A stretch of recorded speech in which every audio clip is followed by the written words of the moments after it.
Hello. Hey, Jason. Hey, what's going on? Is this Andy? Yeah, it's Andy Kyler. How you doing? I'm doing well, man. How are you? I'm good. I just am coming back home or headed back home after a little mini vacation. So. Oh, all right. So you're driving while doing this? Yeah. That's part of the thing. I mean, I live in Los Angeles, so I have a lot of time on the road, a lot of commute, and I listen to a ton of podcasts. And I was like, you know what would be fun is doing my own podcast instead of listening to one. And, nobody was covering this music. Nobody seemed to be, talking about it. You know, in pop culture, it seems like the 90s are back, and the 90s are big right now. You can see it in fashion. Yeah. You can hear it in a lot of music, in the movies. There's even a movie out called Mid-90s. Right, about the skateboard scene there in L.A., right? Yeah, and I think there are 3 movies coming out about skating, this year. And, wow. Okay. And this music and skating definitely go hand in hand, too, where, a lot of it sure. did it in Northern Virginia and in the 90s and in suburbia. Definitely. But I was disappointed how so many of the great bands that I grew up listening to and being influenced by, and I know that so many people around me were influenced by the people that they were jamming with and the people that they knew that were forming bands, sometimes even more than the people that they were listening to, on the radio or on CD. Absolutely. Yeah, I agree wholeheartedly with that. And, I mean, even so, I think the title of your show is awesome, by the way, the Jams for Man. That whole, Jams for Man, or Jam for Man, I mean, that was pinnacle to how I got into music or even wanted to start a band or, I mean, just to tell you, I mean, the Jam for Man, one of the Jam for Mans that I went to, had a veil in it. And I remember walking in the door. That was my first, if you want to call it underground, hardcore, punk rock show. I mean, that was my introduction. I mean, I walked in the door, and the band is sitting there. I mean, I didn't know that at the time, but the band is sitting there at the merch table, and they're, doing their thing, had their records out, and I was just like, oh, that's cool. This, the band's here they have a table, and but I didn't know it was a band, of course. But then seeing them get on stage, I was like, whoa, those were the same guys at the merch table. They're just doing this. It's just that whole concept of the do it yourself, DIY. That night, I was like, what? This is blowing my mind. And then just that they're regular people. They walked off stage and were just walking around. I was like, that's crazy. It's so accessible, and then, yeah. So, I mean, I think that point on, I just started going to more shows, and, a lot of my friends started their own bands. I mean, I listened to the Rashad episode that you did, and it is just so awesome because, I mean, it brought back so many memories. And, I mean, I grew up in elementary school. Matt Park was I think he was in my 5th grade or he was in my 6th grade class. But, I mean, we were friends, and I think seeing him get into music, because he was the first person I ever knew that had a bass. And I was like, what? You're going to try to play that thing?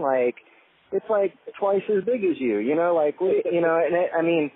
and then he became, really good. And then meet him, meeting Rashad and them starting a band, Olive Juice. And I remember going to see them at Bender's, and I was like, whoa, these are like my peers. These are my friends. These are the kids I go to school with, and they're just up here doing it. And it's rad, and I mean, I can get more into that later, but I mean, one of those bands that was playing with them was a band called Killer Disco Punks. And that had, now we're talking, these are all like middle school, maybe ninth grade kids. So, I mean, it's just like Josh Neall, who was in Bubble Jug and Kidskin Conduction, he was playing drums for Killer Disco Punks. And Dave Cleary was the singer. And I was like, I know these people. I went to elementary school with Josh too. And I was like, this is amazing. This, I have to see how I can do this. I have to start a band. It sparked it, for me to be like, wow, I could do this too. I mean, I play guitar. So did you have your own kit at home too? So I started out just playing snare drum in the symphonic band, and I guess probably in 7th grade I convinced my parents that an actual drum set would be a beneficial addition to the household, and they agreed. And for you, yes. So yeah, my parents went out and they. I think it was for Christmas that year, they bought me a pretty junky Remo drum set that I loved and just started bashing on and, playing punk and metal songs that I was all into at the time. And which bands were you listening to? So at that age, it was a lot of Iron Maiden and Anthrax and Motley Crue and you name it, all the sort of edgier metal bands at the time, Metallica, Slayer. This seems to be a running theme on this show for sure. Right. Well, yeah, I mean, it was hot stuff back then. I mean, I honestly, I still listen to some of those bands. I'll pull out some Iron Maiden here and there, but Anthrax was the first show I ever went to without my parents. Was it really? I saw that was also my first show, Anthrax and Iron Maiden.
Oh, mine was Anthrax, Primus, and Public Enemy.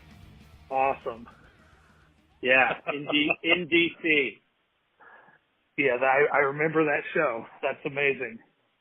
Anthrax and Public Enemy. Yep, it was a good one.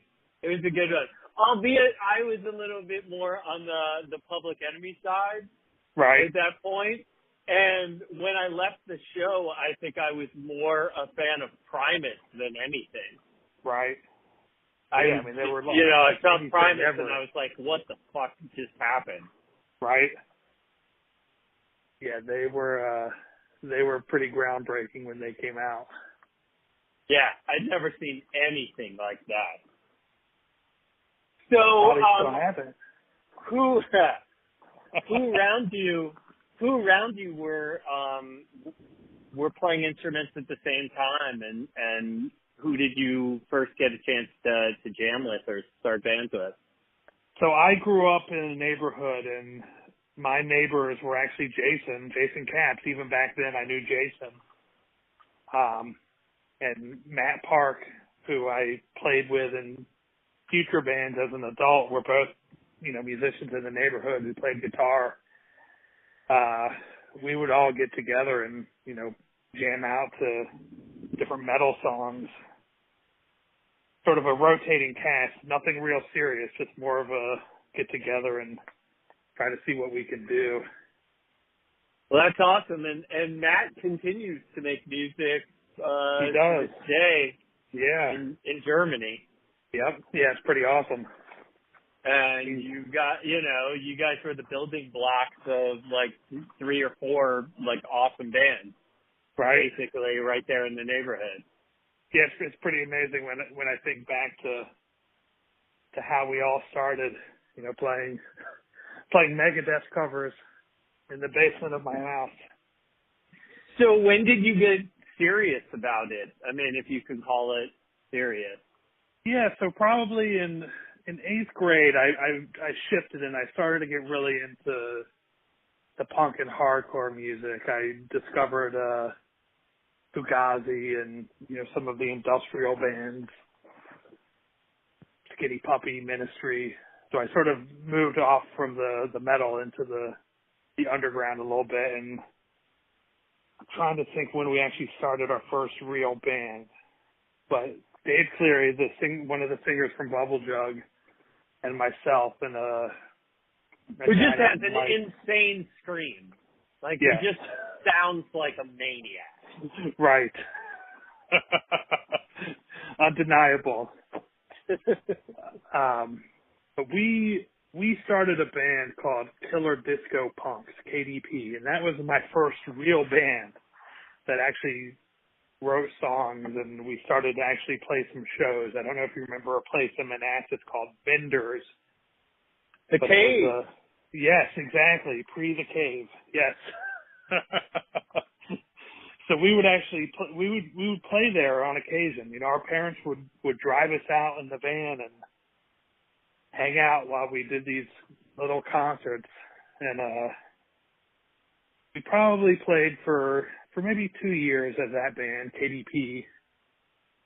And the guitar player started to lose a little bit of interest, and at the same time, I had reconnected with Jayson, and Jayson had moved into a new neighborhood, and he was a few doors down from Scott Hawkins, who was a bass player, and Jayson and Scott were both kind of playing music together, and myself and Dave both still really wanted to play in a band, and we kind of shifted, and KDP sort of morphed into this other band at the time that was unnamed. So we really started to focus on the band with Jayson and Scott, Dave and myself, and we played, this was probably 9th grade for me, 8th grade for Dave. We played together for a while, and we got introduced to the Kelly Medford, who lived in Herndon. Now, Jayson recalls an additional singer that was with you guys for a little while, I guess. The first singer that Bubble Jug had was actually this guy, Bobby Henstebeck. And he was never on any of the recordings, but he was integral to the band, I think, because we just needed someone who didn't care, like, to scream and experiment and have fun, and he was the guy. Like, but he was also integral because he was friends with Kelly, and Kelly Medford, he was like, hey guys, like, if we're just gonna be experimenting with stuff, like, we should bring my friend Kelly into the band and see what she can kind of add, like, see if 2 singers kind of work, like. And so Kelly went to, I think at the time she was going to Oakton, I think, but eventually she went to a school in DC. And then, and then Nathan Maddox went to Chantilly as well. So, but yeah, that was all of us. I mean, we pretty much all were in the same area. Oh my God! Yeah. Okay, so Bobby Hankston and I were like really, really good friends all through, like middle school, and then into high school. And he was a skater, so I didn't remember that he ever sang for Polo Tug. But I mean, then it was through him. Okay. But I don't know. Nobody knows what happened to him. We can't find him. What? Yeah, there are people like that from high school, you know, that just seem to disappear off the map that you would love to find, you know, and you try and try, but they just seem to be like gone. Yeah. Nobody knows. I mean, it's like if they're not on Facebook, you don't know where they are. And they like it that way, I'm sure. Yeah. So were you nervous? Were you nervous for that tryout? I mean, how do you walk into that situation and just like, you know, do you have any memory of what happened at that tryout?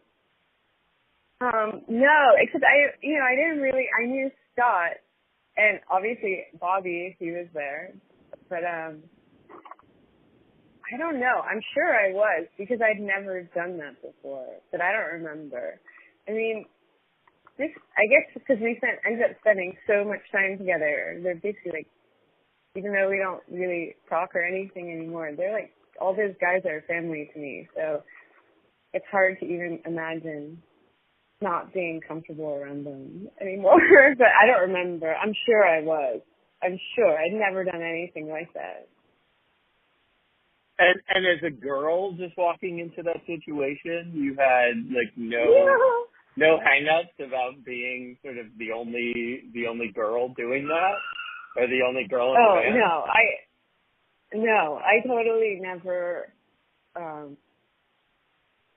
felt any of that. It was really nice. They actually needed a girl, like, to balance everything out, you know. Yeah.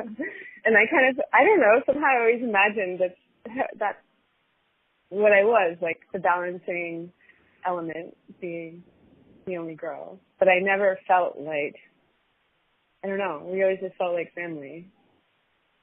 I think musically that's absolutely true. That, you know, you provide a certain energy that was, I mean, it's like, you know, the Pixies or Sonic Youth. You know, you can't imagine them without that female energy. And it takes kind of a special kind of woman to be in that situation and balance things out for the rest of the dudes in that band. You know, you can't imagine Sonic Youth without Kim Gordon. Yeah, no, it wouldn't be Sonic Youth, obviously. Yeah. No, I was always totally comfortable, and I was very, outspoken, outgoing, and I never felt uncomfortable, ever. Now, did you bring those diaries? Is that where you were getting your lyrics from? I mean, what were you doing in order to pull lyrics out? I think I would just sort of make them up on the spot that seemed to somehow fit the energy of the song in my mind. Now if I listen to it, it's so embarrassing. Like, it's total teenage angst, but yeah. But I think mostly it would just, because I always kept diaries. So, yeah, I could read through things from them, but mostly it would just be things written when they were sort of composing the song. So words that would just come based on sort of the energy and the feeling of music.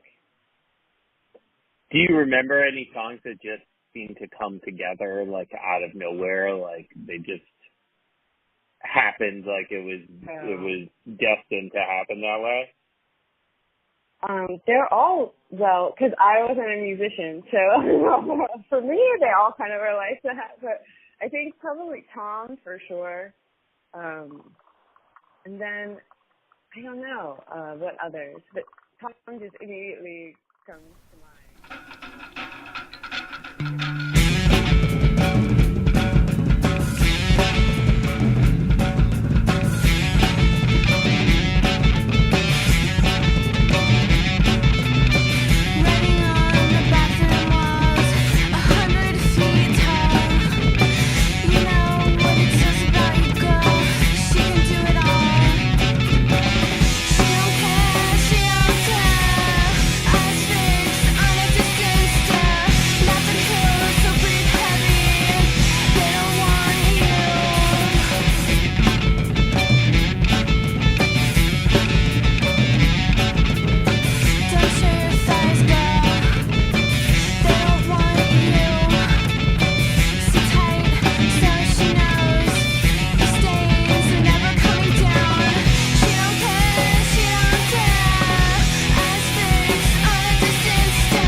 Trying to be crazy noisy. Like, I mean, that's it, experimenting with sound. But I think, like, I mean, yeah, I don't know if we were really conscious of, like, the Sonic Youth influence in the beginning.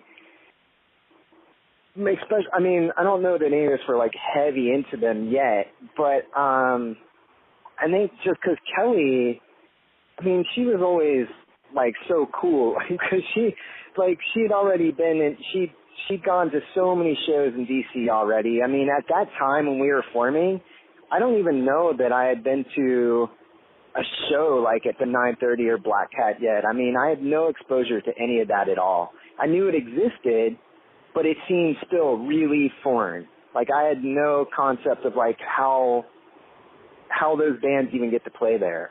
But she was already, like, going to those shows, and so she was really highly influenced by, like, I mean, some of the like Riot Girl bands of that time, you know. I mean, we're talking like Bikini Kill, and I'm like going completely blank on a lot of that era kind of music, but you know, just some of the stuff that was coming off of like Kill Rock Stars. Oh, I don't think it was any one band. I mean, there were just, you know, it's like you don't realize until hindsight, but there were so many good bands. I mean, and the thing was, they weren't famous people, so you ended up becoming friends with everyone. I mean, I think probably all time, I loved Born Against so much. Like, they were probably one of my favorite bands. And I loved Bikini Kill and UOA, Universal Order of Armageddon, and we all became friends, and then, you know, different people played in different people's bands, so it was all sort of incestuous. So it was probably the fact that it was kind of a small, close-knit community, and that we all kind of became friends anyway, but I remember just really, I loved Born Against so much. Yeah, the dirt of you is the gamma dead and the dying. Who is it on the gamma sitting victim? Fight!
one of the first one of us to be able to drive anywhere.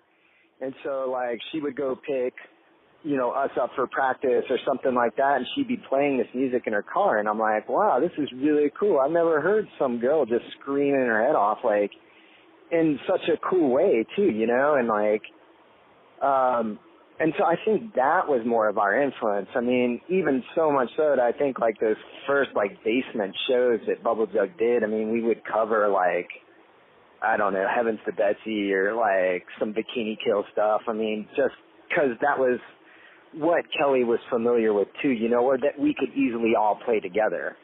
And then I think, like, when we started formulating our own music and thoughts on what that music should be, that's when, I mean, we would all go into, you know, I think our music vocabulary expanded because we were listening to more music and we were more exposed to bands in our area, D.C., Maryland, and we're like, whoa, like, there's some crazy stuff going on right now, and these bands are, like, sonically, like, really heavy. Like, how do we even, like, how do we interpret that? Like, how do we, like, take our spin on that? And, you know, to be honest with you, Andy, like, I don't know how that organically happened. I think we locked ourselves in a basement, in Josh's basement. We played shows every once in a while, but, like, I was like, I think that summer of, like, 9th, 10th grade, we just, like, hammered it out in the basement. And we added Nate, who, like, played sax, and trumpet and trombone, and we added a third singer. We had Dave. So we had, like, 3 singers. And so we could, like, sonically pick who was going to sing what part and who was appropriate for what part and just try it out. And, like, I don't know if we were all thinking about it on that level, but I think that's kind of what was just happening. And, yeah, I don't know, but, like, yeah, Sonic Youth, I think you nailed it, but I don't think we were listening to Sonic Youth till a little bit later. So what? How would songs start? Would it start with a drum beat? Would it start with a guitar riff? Was there somebody that tended to come in with stuff demoed or partially done? Like, what do you remember of, like, the songwriting process? All right. Well, I think like most of the songs, to be honest with you, would start off with either a bass part, and Josh and Scott were really good. And so I should back up and say, well, at one point, Bobby left the band. And so then it was able us to kind of, you know, we had 2 singers. Nate eventually started singing as well, but that wasn't until a lot later when we started getting maybe a little bit more, like, I guess sonically more, I don't know, faster and heavier, and, like, his horns, like, he could put those down and just start screaming. But okay, so the songwriting process, it would start off with either, like, Josh and Scott. I mean, we were highly influenced by, like, bands that were heavy bass and drums anyway, and that wasn't very hard because that whole 90s, like, if you look at anything on Discord, I mean, it's all rhythmic, right? Like, so it's like, you know, we were looking up to bands like Fugazi and Jawbox, and I think, you know, I'm trying to think of some other bands that we were really kind of into at that time. And I think even, like, Chicago, Josh really kind of turned me on to, like, Jesus Wizard and, you know, Tar and stuff like that. And then, I mean, I think that's the songs we started kind of trying to model that. We're like, okay, let's at least just get the rhythm down, like, you know, and then, or I might introduce a guitar part, but my guitar parts, I never wanted to really think of it as like, here's a riff, guys. It was like, I'm going to try to make something rhythmic on my guitar to be an accent to what the drums and bass are doing. So, yeah, that's kind of it. Like, we were just like, someone would come in with like a guitar or bass part.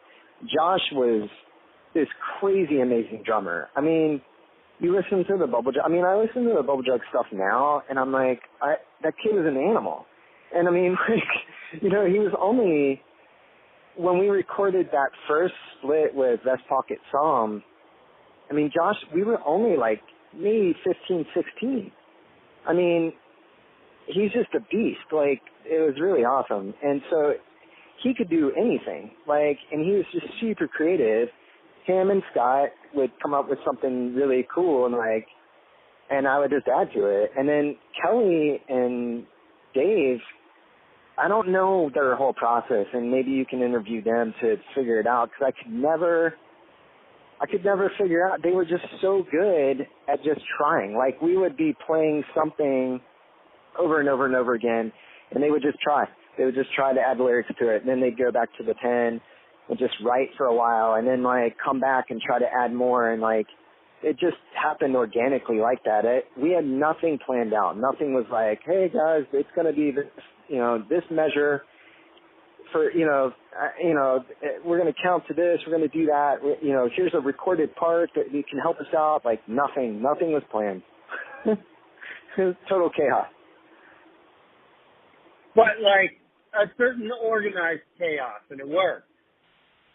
Totally. It worked, and it has so much youthful energy in it. You can hear it. I think you nailed it right there. I mean, we're just kids. Like, I mean, when we started Bubble Jug, I mean, like I said, hardly any of us could even drive. So, yeah, I think that was it, man. It was just youthful energy.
Sort of open to wherever the group wanted to go. And I mean, that, I think, when Nate came onto the scene, Nate Maddox, the other singer and the horn player and drummer, it was multi-instrumentalist.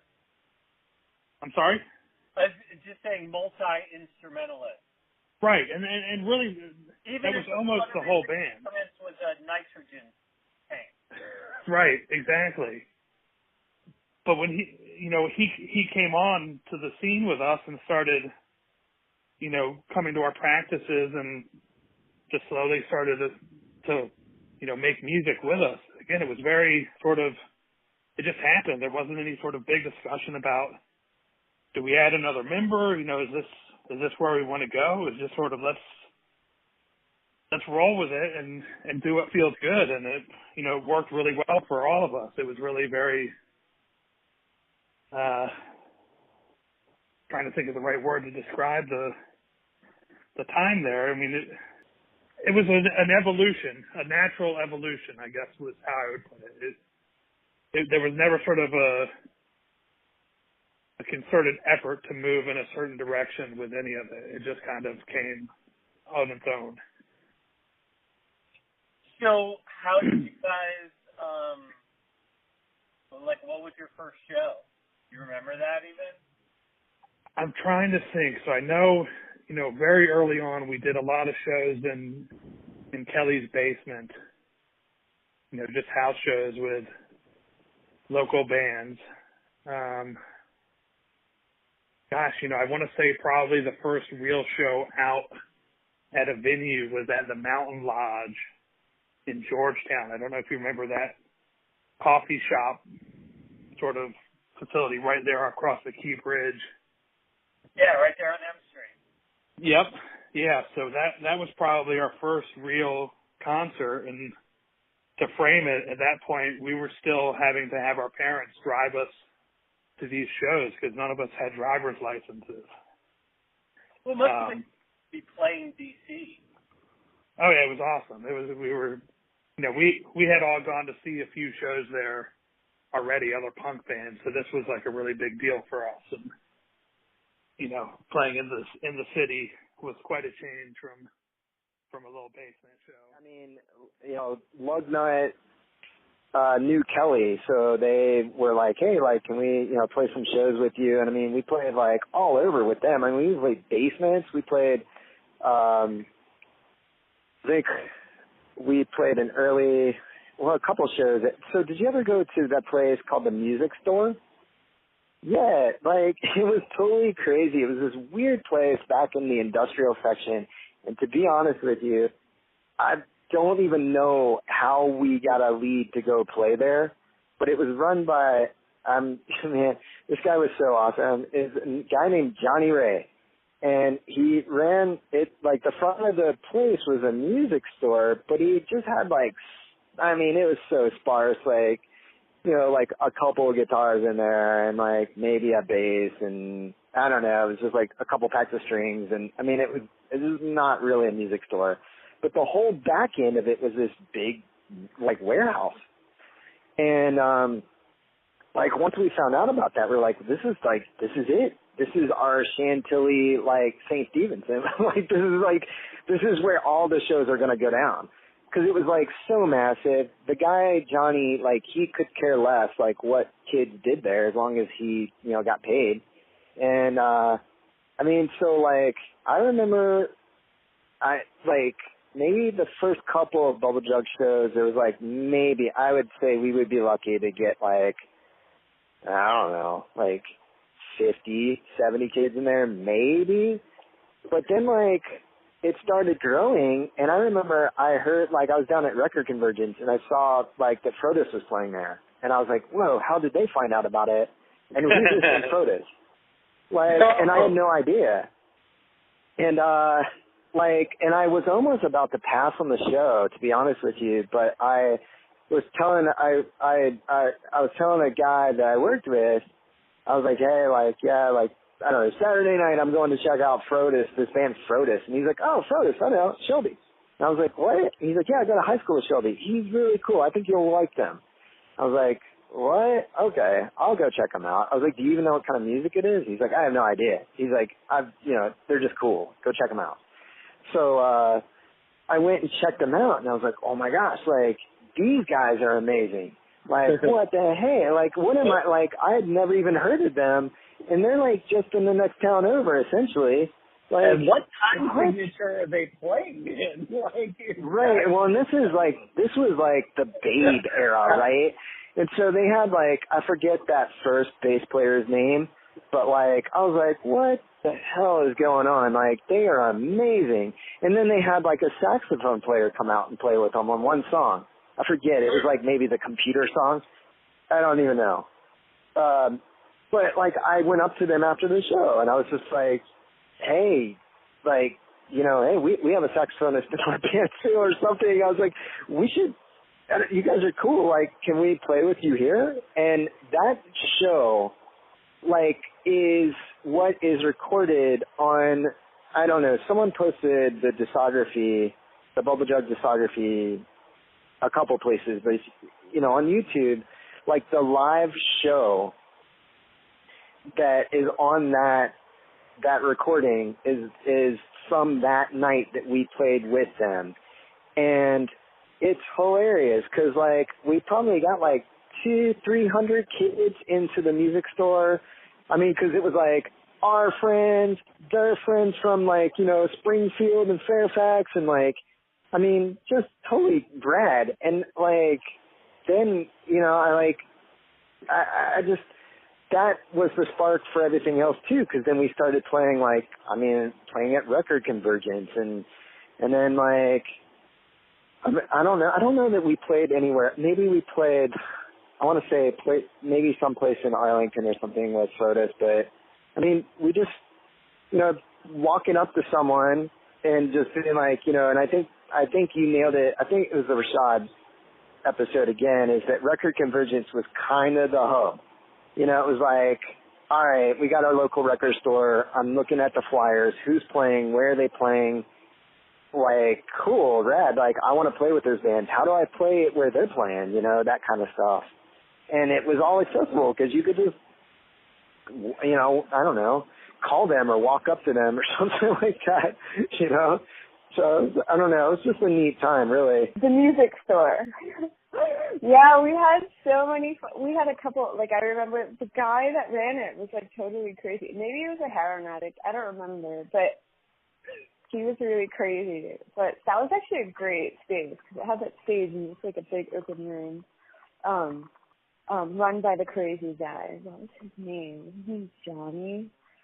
And then obviously the last show we played, that was like heartbreaking. And then, yeah, we played that, at least once we played that great place that was like a cafe on the corner of M Street, like right before you get to the bridge. I think Georgetown was a shithole still, once upon a time. And we managed to play the Black Cat even though we weren't 18. They let us play in the small room once. And then we played a show in Baltimore once that was, like, really fun. But seriously, we actually played a lot of shows. They were all so much fun. Yeah. What was who were your audience for the most part at those shows? Do you remember, like, looking out and, you know, who did you see out there? Yeah, I mean, mostly our friends, you know, like, especially at first. And it kind of depended on who we were playing with and where we were playing. But, you know, a lot of high school kids, just, you know, look, and then, we played in DuPont, actually, once. We played with Bikini Kill, I can't remember, but, so, you know, and then, depending on the show, there would just be, you know, people from the local scene in DC, that weren't in high school anymore, were, like, a little bit older. There was this great cooperative, I think it was called The Hive, the Beehive, or something like that. They actually organized a lot of stuff. They organized Lugnut bombs, and Bikini Kill was really active with them. And so a lot of those kinds of, you know, punk people from around DC that were just really active, both in the music scene and sort of active in general in the city. So if you heard the Rashad episode, then you know my obsession with the gum bubble jug. Yeah. I laugh bubble jug and still love. If I would give, you know, I'd give like $1,000 right now for an actual bubble jug. Well, man, you are in luck. No, I don't have any bubble jug, but yeah, but if you had one, it'd also be 25 years old. It's so funny, man. I mean, I heard your comments about that, and I laughed so hard because I don't know why. I've always been kind of I don't know. I'm not ashamed of the name, but I feel like it was my doing, and I don't know. It's kind of a silly name, but at the same time, it just, again, it's back to, you know, us just being young and silly. And I mean, so the first show, how the Bubble Jug name came about. Now, I would love to hear the other people's, I guess, perspective, but I believe this to be true, is that, yeah, so we were playing a show, and it was the first Bubble Jug show ever. It was at a kid's house, and we didn't have a name. And I remember the kid putting on the show just kept, you know, asking. He's like, "What's your guys' name? You need to come up with a name. I'm making the flyer." And we had just, I believe it was like either during practice, because I don't think it was right before this show, because, I mean, he couldn't have made a flyer. But I had, like you, I was obsessed with Bubble Jug. And I think when that gum came out, I constantly carried around one with me because I just thought it was so crazy, and I would make everyone try it. I'm like, come on, just put it in your mouth. It's nuts. And, yeah, so so I had that, like, sitting on top of my amp, and we couldn't decide on a name, and no one could even, like, I don't even think we could even put one out. We were just like, what? I don't know, a name? We haven't even gotten that far. And I was like, yeah, you know what, Bubble Jug. And he looked at it, he was like, I just remember, you know, being like, what? I'm like, yeah, Bubble Jug. And they're like, yeah, that's great, just like the gum. And so it stuck with us. It stuck with us forever. So, yeah, well, that's it, man. It's a good thing you weren't into Big League 2. Who knows, it might have been better. I don't know. Or we could have had a lawsuit on our hands, I'm not quite sure. But, yeah. Yeah. Were you more of a classic pink or the tropical green? Oh no, I couldn't take the tropical green. It was the pink for sure. Like, yeah, I don't know. I just, yeah, that stuff was pretty, I mean, all of it was gnarly when I think back on it. I'm like, oh my gosh, that stuff is disgusting. But I think the pink at least tasted the most classic. So I think I could. My buddy Dan, we used to drive to like Toys R Us in Tyson, and we would get like, you know, we would get like 6 packs of Bubble Jug. You know, we would get like, we would just buy a ton of it, and then we would see how much we could take down, and he just used to push me to try to like take down the whole Bubble Jug in my mouth at like one time. Oh, I couldn't even. I couldn't imagine. It's like the equivalent of like the. It's like the equivalent of like, I don't know, whatever, like the saltine challenge now or whatever it is. You know, it's or like drinking a gallon of milk at once. Yeah. Because people don't understand that it was all like powder too. So it took a little while, like once it hit your saliva, to turn into gum. But like, when you're just drinking it out of the bottle, you're just putting this giant amount of this crazy powder in your mouth. Totally. I mean, I wonder if they like completely took it off the market only because, I mean, if someone had to choke on that, it's like, that stuff is disgusting. Like, but I loved it. That was funny. I miss it so bad. It's funny when I was looking up Bubble Jug stuff, trying to get like more information on the band. You got gum. Yeah, I get all these gum sites too. Like it's kind of hard to look you guys up without getting inundated with all of this Bubble Jug stuff. And then it's hard for me to concentrate because I'm like, ooh, that Bubble Jug shirt is incredible. Like, I got to get one of those. Oh, man. Why we didn't think of that? We could have made, like, T-shirts with the actual image. I don't know. But, yeah, that is too funny, and I'm sorry. So the name Bubble Jug obviously is in reference to the candy gum. There's a little bit of a story behind it.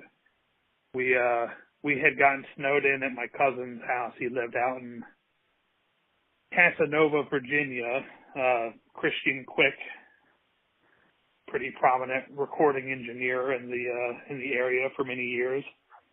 But we had gotten snowed in and we weren't able to leave the house there for several days, and we eventually ventured out. And all you had to eat was bubble jugs to survive. Not quite that interesting. It's actually probably not that interesting of a story, telling it in retrospect. But after having been locked in the house for multiple days, we made it out to the market and found this thing called bubble jug, and we were just so amused at the concept of this powdered gum in a jug that we all bought some and just continually joked about it to the point where we said we should name our band Bubble Jug. And we did. I worshipped at the altar of the gum. Well, I think what we all liked is the name seemed so sort of innocent and not reflective of the music we were playing, right? It's sort of misleading when you hear Bubble Jug and then you hear the screams coming from Dave and Kelly and the intensity of the music we were trying to play. Yeah, there's also the fact that, a jug was an odd instrument that people would incorporate into their band. Sure. Like jug bands. Yep. I grew up on Emmett Otter's jug band Christmas and had a certain fascination with the jug as an instrument. And you guys definitely had like all of these weird instruments that you would incorporate. I mean, maybe not weird, but I guess a nitrous tank is weird as an instrument.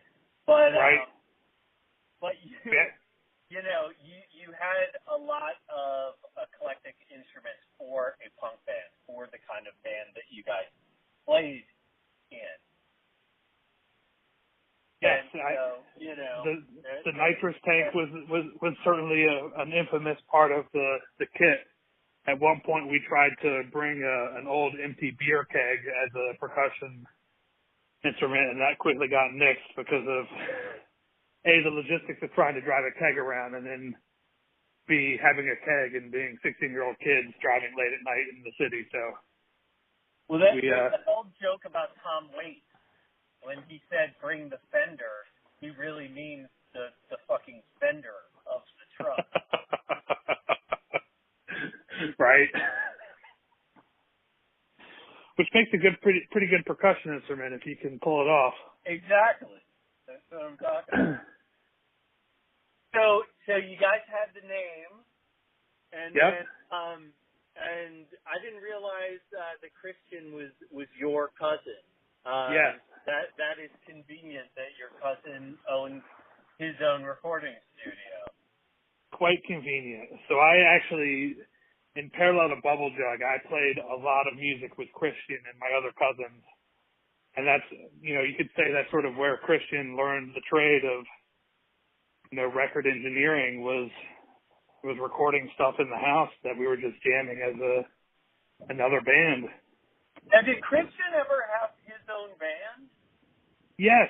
So I played in a band with Christian and Christian's brother Jayson. We were called Chrome Yellow originally, and then we changed the name to Malloy. And he led that band for, probably close to 10 years. I played drums in it for quite a while, and then there were a couple other drummers who rotated through. But yeah, he played, quite a bit, number of shows, couple albums.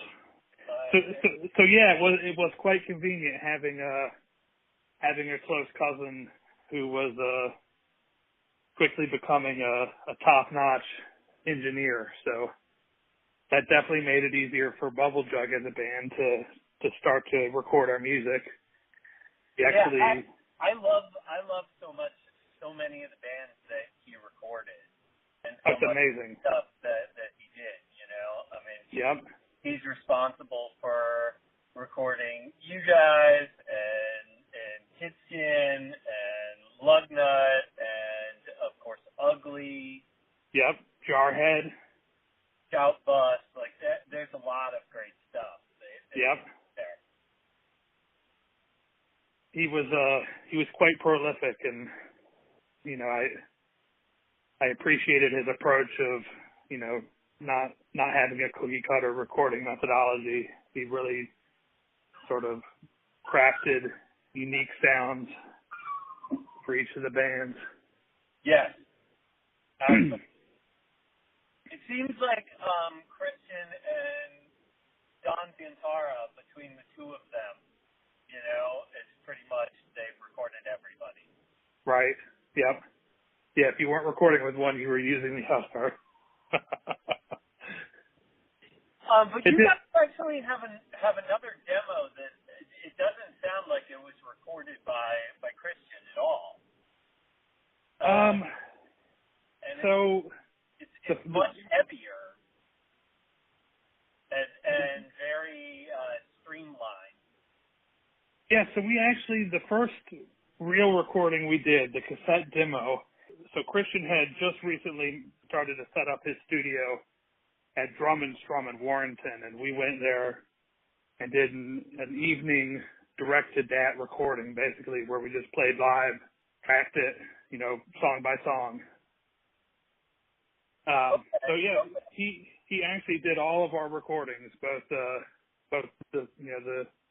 demo, the two records we released on vinyl, and then we had some live recordings we did that he also did for us. But he was our guy. Yeah, I mean, they sound like two totally different, styles of recording for sure. Right. Yep. Yeah. The demo was definitely a lot more raw and streamlined, and immature is not the right word, but that was really our first taste of doing any type of work in the studio outside of the stuff I had done with Christian previously in our own band. So it was a formative moment for Bubble Jug. Were there any songs on that demo that you were excited about when you first heard them, raw as they may have been? I mean, at the time it was amazing from top to bottom, just getting to hear how all that music sounded with the mics and the bit of fine tuning and magic that Christian pulled off. It was, yeah, I mean, it's funny to think about it. We were 15-year-old kids making a record and playing these shows. Yeah, it was pretty hard to comprehend it at this point in my life where we were back then. Yeah, that's the beauty of it, though. Yeah, I try to tell my kids about my childhood, and they're not quite at the age where they get it yet, but definitely a pretty magical time.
any recollections of recording any of the music, or what you felt like when you first, heard your own recordings back to yourself? Oh my God, hearing your own voice being recorded is just horrible. But no, recording with, oh my God, I mean, those were like the best. I think those are my favorite times with Bubble Jug. Is recording with Christian, because we would be saying that down, with Josh's cousins in the countryside. Oh man, those were really, really fun sessions. And we would just stay up all night. And Christian is really good at what he, at recording. And no, it was amazing, because in some of the recordings, we added string instruments, and no, it was so exciting to actually, put songs, to make them, to record them so they're, there forever. And you can't really hear anything when you're playing, at a show or in a basement. So it's amazing to hear it. It's like it becomes crystal clear, sort of. And it really expanded your sound. I mean, you guys, you use a lot of, there are a lot of like samples on there. Yeah. Just like random, I don't know, like from movies. There's like the pig sounds on that one song. Yeah. Like all of a sudden there are strings where it's like, since when did Bubble Jug have strings? Yeah, no, it was like really nice to be able to add that stuff. So nice. And I mean, because then it's like, it's a difference. I mean, I'm an artist, so it's like the difference between a sketch and like a finished painting that you really can spend more time working with, and develop into something else. So we're so lucky to have the opportunity to do that.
It was cool. Like, it was way more relaxed because we all knew Christian, too. Christian would either come up and hang out with us, go to shows, or just be, like, hanging out with Josh, or we would go down to Warrenton to, like, his house.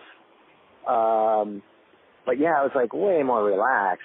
And, yeah, this was just really kind of – I'm trying to think back to the recording.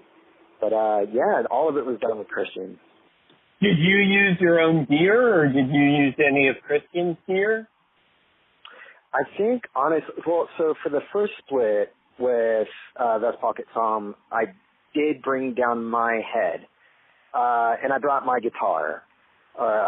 Yeah, just one of them. But I then, like on the second recording, which is pretty much the Kidskin split,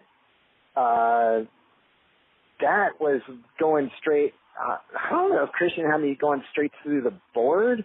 I don't know what he did, but my sound on that thing is crazy, and I loved it because it just sounded so buzzed out, like, which is not something I would normally go for live even, but it just sounded so crazy, distorted, and rad. But yeah, I think on that one I went straight through the board, or he had me going into a head that he provided. But I played my guitar on all that stuff. Do you have any favorite tracks from Bubble Jug? Oh, man.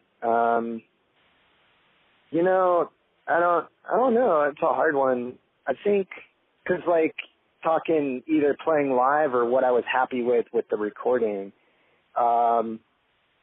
it's just like, I always felt like Bubble Jug was kind of like, I don't know, it was like hard.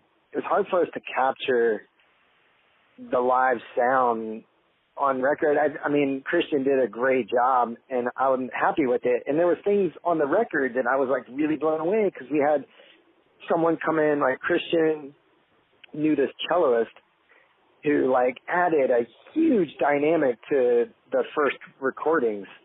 I mean, if you hear any of those early recordings, like that, all those like swelling sounds in the back and like the more atmospheric stuff, that's all that cello player, and it just sounds rad. But I think out of all, just the song that I'm happiest with of everything that I can listen to is Nothing for Now, which is the song that Kelly sings on. And it's just like really, I don't know, sweet sounding, which is not what we sounded like. That's the one song that doesn't sound like Bubble Jug. But I mean, out of our sound, there's a song called Continuation. And again, I think that song recorded live, is the closest to live sound that you will hear on the records. Because, I mean, it was so awesome that that's the song that's got all the percussion in the back, and it's all of us playing, and it's just I don't know, it just sounds more like Bubble Jug to me. So, yeah, I like that song probably the most.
this is a pretty funny story, but when we got the art for the Vest Pocket Psalm, the album, the split end, they had on their side, so for the people listening, and if you haven't seen it, the record cover was just a folded, like, paper bag. It was really nice, and it was just folded nicely. And on the Vest Pocket Psalm side, they went and got really nice printed album art, and they pasted it to the side, and it looks really, it looks good. That's kind of what people were doing back in the 90s. Like, if you look at some of the stuff that were coming out of, like, Old Glory Records, or I'm trying to think of bands that were doing that at the time, it was like they had these, just to cut down on cost, you would go get like 500 to 1,000 paper bags and big grocery bags, and you would fold them down, and that would be a record sleeve. And so, or the record cover. So on our side, again, kind of being kids and just being really dumb, and we dropped the ball, I think, because we didn't realize that we were supposed to come up with our own art. And so when the records, like, we had to go pick up the records. Even though you had an artist, a visual artist in the band? I think that would be Josh and Nate. And it's funny because, like, later on in life, that's kind of where I got my start is in graphic design. But, like, at the time, we were just like, oh, my gosh. Like, so the actual zine that you see on the inside, Josh, like, I think everyone but me, just because I was just like, you guys do it. They like, because and plus they're so creative. Like, Josh and Nate and Kelly and all them, like, they just put together this really cool zine for the inside, but the album, the outside, we didn't really plan for. And so we didn't even know how that was going to work. And so we go pick up the records from Nervous Records, and we realized that there's no, like, other side. And so we were like, oh gosh, like, I guess, and they were like, yeah, you need to come up with some album art and put it on that, but you got to do it fast because we need to start selling these things. And so, like, especially at your shows and whatever. And I'm like, oh my gosh. And so we were all sitting around, and we decided to, like, we cut a stencil that just had Bubble Jug, the name Bubble Jug, and we put those in the upper, I believe it's in the upper left corner. But the rest of the album, we just took whatever spray paints available, and we just freeformed, like, using spray paint on 500 album covers. There was, like, so each one is different. And I think when Nervous Records saw that, they flipped out.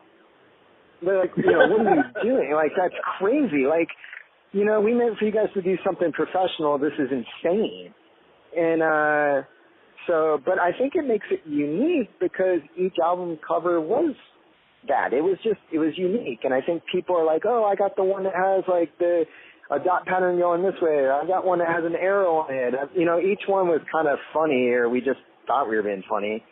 And, it just, I don't know. So you see those pop up on eBay, but back to even just our music being available online to listen to, it blows me away, like, that even has happened. Like, I don't know. And that people talk about it. And kids from nowadays and all around the world, I'm like, what? How did you even hear from us or hear about our music? But I think it's because of the bands that we're associated with, and I think it's the bands we played with. If you look up, like, I don't know, well, even like Frodus, right? That we played a bunch of shows with Frodus, and they've got their whole, like, I think every show they've ever played posted online and who they played with. Yeah, yeah, and, like, so, there's that way, but just even looking up, like, Avail, and you'll see, like, our flyer with them and Iconoclast and, us playing with Antioch Arrow from San Diego, or, and then people listen to that and they're like, wow, like, I like Antioch Arrow, maybe I'll like Bubble Jug. Maybe that's how they're finding it. I have no idea, but it does blow my mind because I'm like, where are these people? How are they hearing about it? What exactly like happened with the band towards the end? Did you guys just all go to college? We graduated high school, so it seemed like the natural sort of end of things. It's actually a good lesson to let a good thing go, and not let it fade out into its slow death. Did you miss it? Did you consider starting like another band in college? I mean, no, because nobody ever asked me, and it never occurred to me. Like in college, I went to a really small college. We had a big student space, and we would just have huge parties. So I loved DJing those parties, and I love DJing. And now I play music with friends, and like with two other women. We're kind of in like a girl band, but I really have a eclectic taste in music, so I kind of find it hard to find people I'm, I guess, compatible with musically. And I'm not very good either. I mean, I started teaching myself the ukulele maybe like, I don't know, a year or two ago, just because I thought I worked too much, and so I needed to do something else that wasn't just working all the time. So just for fun. And then I tried to start like a girl band, but haven't been very successful. I think this is pretty natural. Like all of us were going off to college. Kelly went to school in Ohio. I went out to New Mexico, and Scott went to Old Dominion, and Josh and Dave, they still were playing music. I mean, Dave, I think he at least recorded one song with Kidskin Conduction, which is amazing. I wish I could find that track because it's so good. But it was like on this demo that they sent me while I was out in New Mexico, my first couple months here. And I was like, what are you guys doing? This sounds awesome. I was almost like this proud papa moment. Like anytime I would hear anything from Kidskin, I was like, oh my gosh, my boys are doing so well, I don't know. So, and then, what else? I think that's just what happened. Nate was kind of traveling around. It was just kind of a natural thing. We talked at least about getting together and playing a small tour the summer after we broke up from high school, but it just never happened because just life, But What other bands were the members involved with or went on to play in? Okay, right, yeah. Sorry, I was my head was going in a totally different direction there. Oh so. no, in the family tree is also all the bands that you played with too. Right. That it's gigantic, but that's part of this whole thing. Sure. I'm tracking down everybody. So post bubble jug, I played in Kidskin Conduction with Scott, and that was where Matt Park came into our group, and we started to play with him, and Rashad Jones as well. Let's see, Scott played with, do you remember a band from Richmond called More Fire for Burning People? No, but that's awesome. Yeah, they were an awesome band. Scott ended up playing in a band with the drummer from that band down in Richmond. They were called Ada Doom. Gosh, I'm trying to think. I know there's been a number of other bands. Jayson has played with some people out in Albuquerque since he moved there. What about Dave? So Dave has not. Dave hasn't played in any band since Bubble Jug. He moved out to Eugene, Oregon for a while after we broke up, and he eventually made his way back to Northern Virginia, but he hasn't played in a serious band since. Weird, and neither did Kelly. What about Nate? So Nate, he traveled pretty extensively after Bubble Jug, and he actually landed in New York, and he was playing with Gang Gang Dance, who obviously are a pretty popular group at this point. He played with them for quite a while until he was killed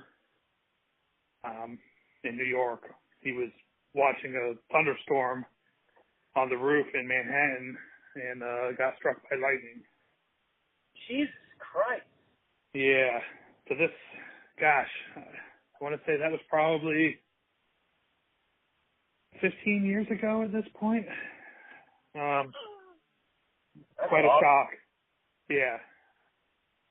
Pretty crazy situation.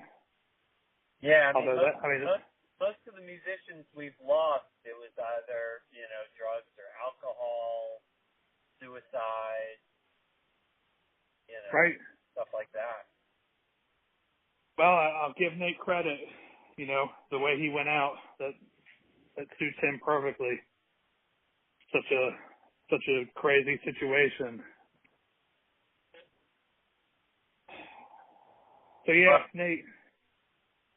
I mean, he certainly survived by the music that he left behind, which is absolutely a good body of work. Yeah. It sounds like Gang Gang Dance are he helped put him on the map. Yes, in fact, if you go look at the early Gang Gang Dance album covers, they're all based around a picture of Nate. It's kind of hard to look at sometimes, but the summer of 2002, Nathan was he was in a band called Gang Gang Dance, and I guess they're pretty well known. They're a New York band. He moved to New York City, and he passed away that summer. But yeah, like, we've gotten together. We've talked about, like, wouldn't it be funny, like, for someone's wedding for us to, like, play or something like that. But, I mean, of course that's never happened. But, like, I don't know. But, yeah, I think. Well, we're talking about having a Jam for Man anniversary show. That would be amazing. I'm trying to put it together. So yeah, I heard you trying to, like, get Rashad to do it, and I would say, like, I can't speak for the rest of the band, but I would be so down to do that. It would be really fun.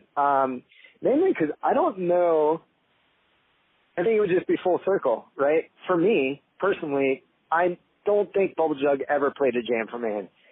And I remember those shows were massive. I mean, I thought so, like being a little kid going in there, like an 8th grader, 9th grader, and just being like, oh my gosh, there's so many people, and they're all, really into, like, yeah, they're really into cool things, and like what it, like, and I, like, yes, that would be so amazing if that could happen.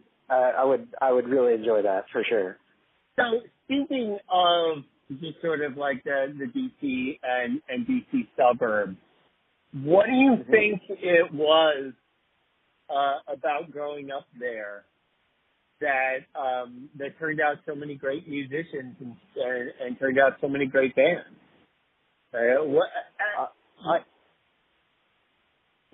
I've thought about this, in the past, and I think it was just the proximity to DC, and I mean, knowing that, like, Discord Records is in your backyard, like, or we are the backyard of Discord Records essentially, and I think that's really it. I mean, in trying to, like, wow, like, these people don't live that far from us, like, and they're doing it, and they're making really cool stuff. And not only are they making cool stuff, they've been making cool stuff forever, you know. So it's like, I don't know. And I mean, and I think, I know, you know, I was like, wow, like Frodus even recorded at Inner Ear, and like, I mean, that's the places that like all the cool records that I was like listening to, that's where they got recorded. And that's just, I don't know, just, yeah, I think being inspired by the stuff around us, and the music scene in general was like, you know, there was shows happening everywhere.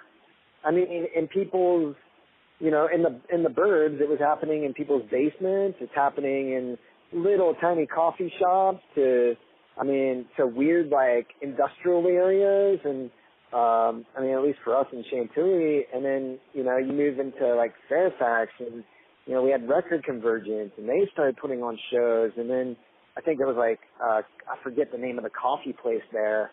Is it called Dharma or something? I forget. There was a record, Dharma. you know.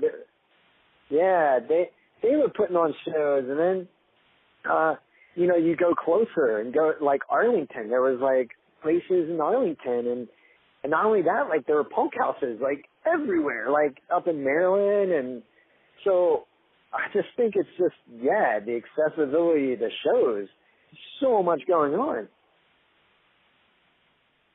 And I can only speak for myself on this. I think having a band like Avail, who, when I discovered them, they'd already moved to Richmond.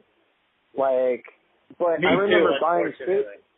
yeah, and like I bought Satiate that night that I went. So I'm wrapping back to the Jamfer Man, but that night I bought Satiate, and Such a good album. I mean, I got home and I was just like, what the heck, you know, like. This band is now, like, it was just so ingrained in me. I think I listened to that thing like 10 or 12 times a day. Like, and then I found out, like, later on, I'm like, these guys were from Reston? Like, why? Like, they were on, you know, I mean, I just kind of looked up to them, and I was just like, wow, like, all these bands, they're small bands, but they're doing so many amazing things, and then you see them grow, and they're getting bigger and bigger, and I'm like, oh my gosh, like we could do that. I mean, we can make that happen, I think. Like, so yeah, I think that's it. Just, I don't know. I mean, like, you know, I moved out to New Mexico right after high school, and at the time, they had things like that here too, like small punk houses. There were a couple of clubs. Oh, I mean, this is another big point. I don't know, like, you know, in D.C., I remember, you know, being able to get into the shows underage. I mean, you go to 9:30, you go to Black Cat, like, they mark you and you're in. So I was going to shows, all of us in Bubble Jug, before we could drive. And, I mean, out here, it's not as accessible. You know, it's usually typically at a bar. It's 21 and older. So, like, kids aren't exposed to that stuff in an easy way. I mean, they get it because there's been amazing bands that come out of New Mexico, but, like, you know, I mean, I think DC, just the way that shows were put on there, like, it was just, yeah, again, I keep using the word accessible, but that's what it was. It was just so accessible. Yeah, you know, it was such a magical time. It was just like, you know, there's things that you can never repeat no matter how hard you try. It was just, it was like the right time to be playing music in DC. It was like, there were so many good bands. There was such a great scene. There was a really cool community of people. Like, I don't think it will ever be repeated again.